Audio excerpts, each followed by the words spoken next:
Anak. Ay, Nay. Bakit? May hawak bang pera sa kabaong yung lolo mo? Wala po, Nay. Bakit po? Ay, lagyan mo. Pamahiin kasi yun na dapat may hawak na pera sa kabaong yung namatay. Pinaka-pamasahin niya na kasi yun sa langit. Sige po, Nay. Ay. Ito po, lo. Pamasahin niyo sa langit. Ingat. Nasa langit na ako. Ay, opo, Tay. Kasi sinunod po ng pamilya niyo yung pamahiin na dapat may hawak kayong pera sa kabaong para may pamasahe kayo dito sa langit. Ay, ganun ba? Naku, Teka, 1,000 yung binigay sa akin. Nasaan yung sukle? Ibigay niyo sa akin, ano to? Dayaan to, ha? Akin na. Ano na? Ano ka ba? Hindi. Lola. Nay. Hello po. Jowa ko nga pala. Ay, yan na pala ang jowa mo. Marunong kaya yung magluto. Magligpit ng pinggan. Baka naman puro paganda lang yung nakuha mo. Oo nga, maglaba kaya at magkudkud ng inidoro. Kaya naman kaya. Marunong naman po ako pagdating sa mga gawaing bahay. Tanong ko lang din po, gagawin niyo po ba akong katulong dito? Nay, naririnig niyo ba yun? Oo, anak, aswang yun, penogrado. Oo nga, Nay, anong gagawin natin? Alam ko na yung pamahiin ng lola mo. Sabi na kasi pag daw may aswang, maglagay daw ng bigas sa gilid ng bahay para daw umalis na yung aswang. Ito, lagay mo sa gilid ng bahay, anak. Sige, Nay. Ayan na, umalis ka na, aswang ka! Ayan. Sa wakas may pangsaing na rin ako. Mga uto-uto, papahin, pamor! Tipid-tipid ng mga to. 1 kilong bigas lang. Ano man lang 1 kabang bigas. Saan ba sunod? Ay, ayun.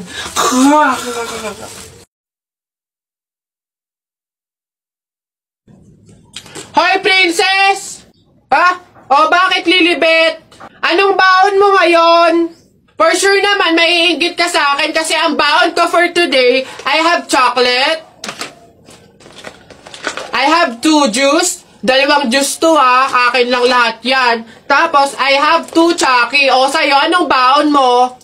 Ano ba yan? Yun na yun. So cheap naman. Halos puro inumin. Ako, ang dala ko for today. Meron ka bang biscuit? Soft drinks. Siyempre, hindi mawawala yung apple. Tapos, meron din akong baon na pera. O, meron ka bang ganyan? Oy, Bimbo! Anong pinabaon sa'yo ng inay mo ngayon? Teka lang, titignan ko.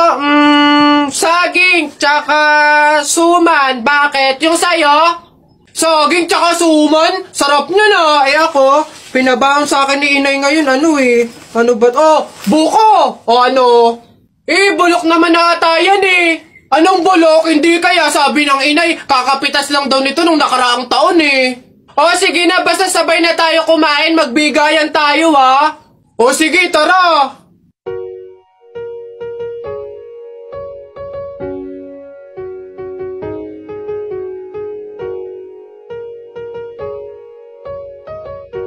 Talaga, kapag talaga, nagkaroon ng zombie dito sa Pilipinas, takting yan. Pupunta talaga ako sa mga 7-Eleven para hindi ako mamamatay doon. Madami akong kakainin doon, hindi ako magugutom. Ako talaga, malupit yun. Magpapanggap akong zombie. Akala nila kasama nila ako, pero totoo, buhay pa rin ako. Hindi nila ako kakagatin, mabubuhay pa rin ako, hindi ako mamamatay. Gaganto ako doon. Ayun na yun, mas astig yung sa akin. Kukuha ako ng mga baril, yung mga shotgun.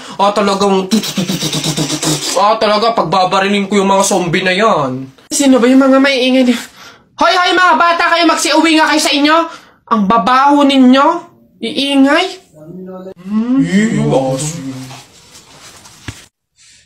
Solis, explain and enumerate the different branch of science.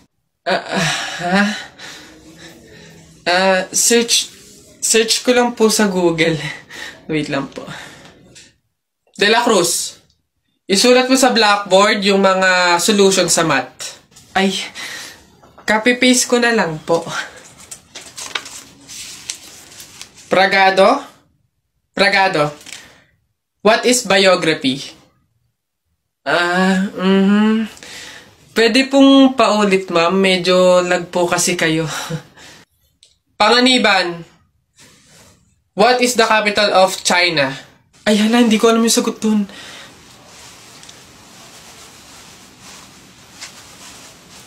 Huh? Ma'am, sira po yung audio niya. Huh?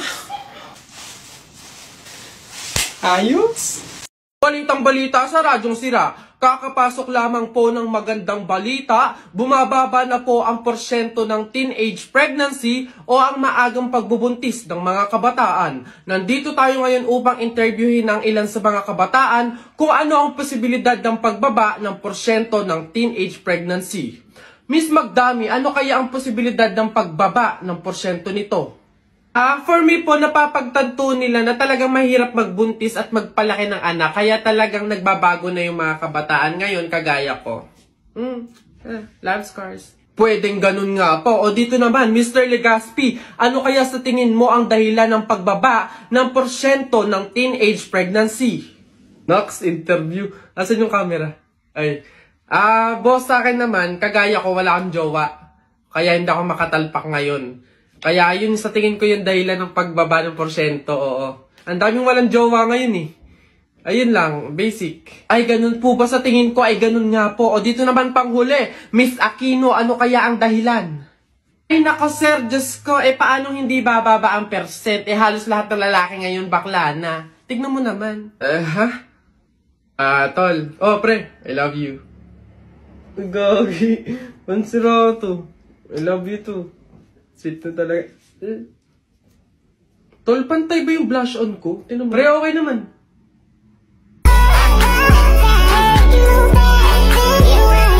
Ay, taray! Ay. Pabili po! Pabili! Ano ba yan? Natutulog ang ingay-ingay. Ano ba yan? Pabili nga po ko nung 2 juice po. Ba yan eh? Ano pa? Tapos, C2 po. Ano pa? Ano pa ba? Tsaka po ng Chucky. Tsaka ng soft drinks po. Yun lang po. Akin na bayad. Ito po yung bayad. Ano? Sa dinami-dami mong bibilhin, pipiso lang palang pera mong bata kang na demonyo ka?